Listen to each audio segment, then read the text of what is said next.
దేవునికి స్తోత్రం. ప్రియమైన సహోదర సహోదరులకు శుభాభివందనములు. ఈరోజు దేవుని వాగ్దానం కీర్తనలు 18:29. ఈ సహాయం వల్ల నేను సైన్యమును జయింతును, నా దేవుని సహాయం వల్ల ప్రకారమును దాటుదును. చూడండి, మిమ్మల్ని ఆదుకునేవారు లేరని, మీకు సహాయం చేసేవారు ఒక్కరు కూడా లేరని మీరెంతో చింతిస్తూ ఉంటున్నారేమో కదా. ఒకవేళ మీకు సహాయం చేసేవారు ఉన్నప్పటికీ అది కొద్ది వరకే అని మీరు గుర్తెరిగేవారుగా ఉండాలి. అంతేకాదు, సైన్యము లాంటి సమస్యలు, శోధనలు, బాధలు, ఇక్కట్లు ఇవన్నీ కూడా మరి మిమ్మల్ని ఎంతో తరుముతూ ఉన్నాయేమో. వాటిని జయించడానికి దేవుడు తప్పకుండా మీకు సహాయం చేస్తారు.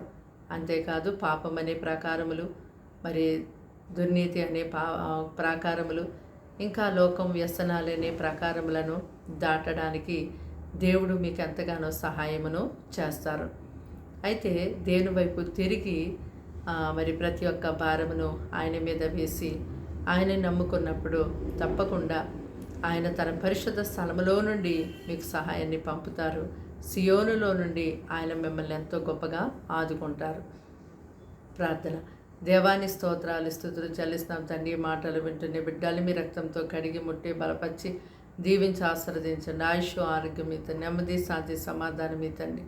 ఇదిగో ప్రభు, దినమంతా వారికి, వారి కుటుంబానికి మీరెంతగానో తోడయుండి అయా సమస్తం తండ్రి ప్రభా గొప్పగా మీరు కంచి వేసి కాపాడి కృప చూపిస్తూ నమ్ముచు ఏసునామని ప్రార్థన సమర్పించి వేడుకున్నాం తండ్రి. ఆమెన్.